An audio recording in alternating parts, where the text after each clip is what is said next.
आपला आमच्या महायुतीच्या सरकारच्या काळात हिट अँड रनचे जे 2 केसेस झाल्या, एक पुण्यात घडली आणि एक वरळीत घडलेली आहे, त्या दोन्ही केसेसमध्ये आमच्या महायुतीच्या सरकारने आरोपी कोण आहे, किती श्रीमंत आहे, कुठल्या पक्षाचा आहे, कोणाचा मुलगा आहे, या कुठल्याच गोष्टी न बघता कायद्याला धरून जी कारवाई केली पाहिजे ती पूर्ण कारवाई करताना आपल्याला दिसतंय. कुठेही तडजोड करत नाहीये. म्हणजे पुण्यामध्ये तर आपण पाहिलं असेल, गृहमंत्री म्हणून आमचे फडणवीस साहेब स्वतः तिथे गेले आणि तिथे कारवाई कशी व्यवस्थित होईल हे पाहिलेलं आहे. वरळीच्या पण हिट अँड केसमध्ये मी विश्वास देतो, कुठलेही दयामाया दाखवली जाणार नाही. कोण कोणाचाही मुलगा असला तरी कडक ते कडक कारवाई जो मिहिर शाह नावाचा आरोपी आहे त्याच्यावर करण्यात येईल. मग तो कोणाचाही मुलगा असो, कोणाच्याही नेत्याचा मुलगा असो, काही फरक पडत नाही. आमच्या महायुतीचं सरकार पूर्ण पद्धतीने पारदर्शक पद्धतीने कारवाई करणार. त्या महिलेला ज्या पद्धतीने चिरडण्याचा प्रकार झाला, तो कुठेही बिळामध्ये बसला असेल आरोपी, त्याला शोधून शिक्षा करणार. पण आमच्यावर टीका करणारे, सरकारला धारेवर धरणारे, महाविकास आघाडीच्या काळात असे काही जे गुन्हा घडले त्याबद्दल पण एवढी तत्परता दाखवली होती का? एवढी कडक कारवाई झाली होती का? अशाच पद्धतीने जेव्हा दिशा सालियान आणि सुशांत सिंग राजपूतचा खून झाला त्याच्यामध्ये पण मुख्यमंत्रीच्या मुलाच्यावर आरोप झाला, जो तेव्हाच्या सरकारमध्ये मंत्री पण होता.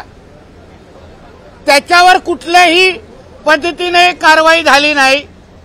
उलटा त्याला वाचवण्यासाठी त्या केसच्या 2दा आयोग बदलण्यात आला. पोलिसांवर, पोलीस कमिशनरांवर दबाव टाकण्यात आला. त्रिमुखे सारख्या अधिकाऱ्यांवर कुठल्या पद्धतीचा दबाव होता हे ते स्वतःच्या तोंडाने कधीतरी तुम्हाला सांगतील. म्हणजे ज्या तोंडाने हे लोक वरळीच्या हिट अँड रन केसवर आमच्या सरकारवर आरोप करतायत, पण ह्यांच्या महाविकास आघाडीचं सरकार असताना मग दिशा सालियान आणि सुशांत सिंगच्या केसमध्ये त्याच पद्धतीची तत्परता का दाखवली नाही? कारण का मुख्यमंत्रीच्या मुलाचं नाव होतं म्हणून, मंत्र्याचं नाव होतं म्हणून किती विटनेसेस गायब करण्यात आले. तो रोहन राय कुठे आहे त्याचा आजपर्यंत थानपत्ता नाही. सीसीटीव्ही फुटेज डिलीट करण्यात आले, मस्टरचे पानं फाडण्यात आले. याची थोडी आठवण अगर आम्ही करायला सुरू केली ना, हे एक पण महाविकास आघाडीचे लोक तुम्हाला आजूबाजू पण दिसणार नाही अशी अवस्था होईल. वाघनखावर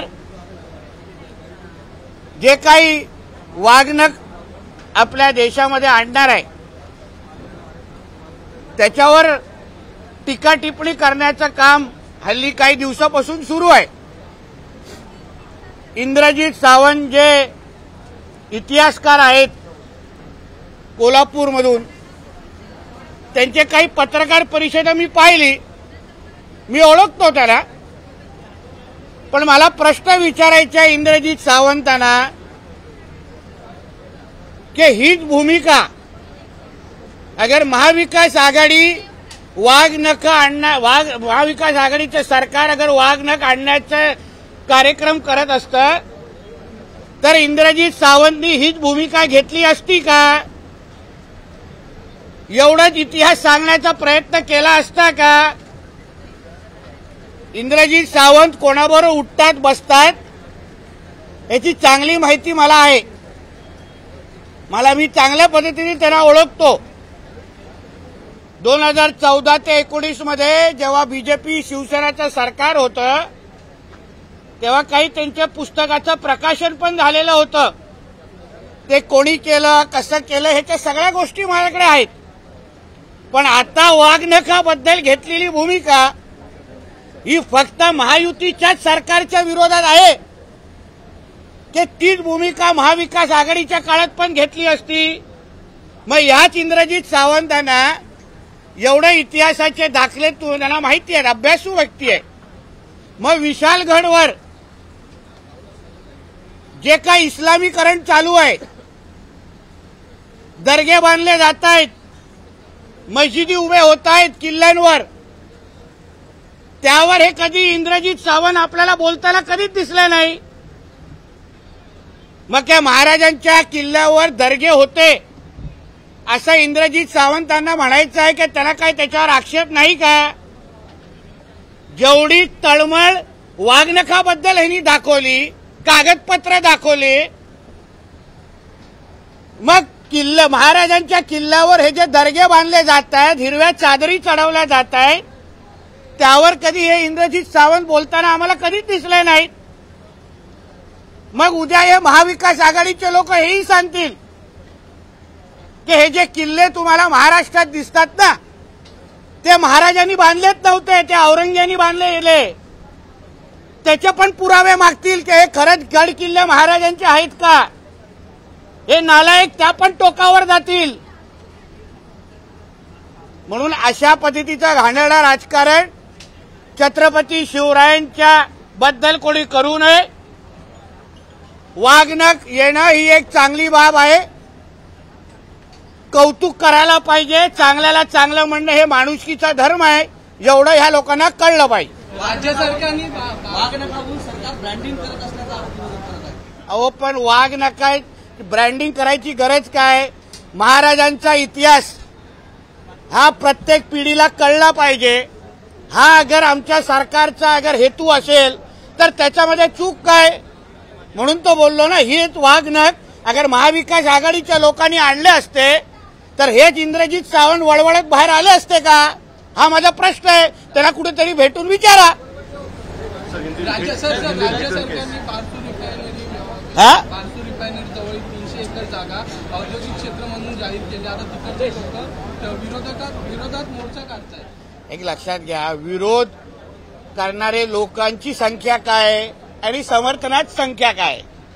मोठ्या प्रमाणामध्ये समर्थन देणाऱ्या लोकांनी आज आपल्या विचाराच्या खासदार रत्नागिरी सिंधुदुर्गामध्ये निवडून दिलेला आहे. आम्हाला आमच्या तरुण मुला मुलींना तिथे नोकऱ्या आणि रोजगार धंदे निर्माण करायचे आहेत. म्हणून कुठलाही कोणी कितीही विरोध केला तरी पण कोकणामध्ये उद्योग धंदे नोकऱ्या निर्मिती होणार म्हणजे होणार, त्याला कोणी थांबवू शकणार नाही. महामार्गामध्ये घोटाळा आहे असा आरोप रोहित पवार यांनी. समृद्धी महामार्गामध्ये घोटाळा त्यांना फार लवकर कळलं. 2.5 वर्ष जेव्हा महाविकास आघाडीचं सरकार होतं तेव्हा त्यांना कळलं नाही आणि मग समृद्धी आयोगावर घोटाळा झाला तर मग तिथून जाऊ नका ना, दुसरीकडून फिरून आणा.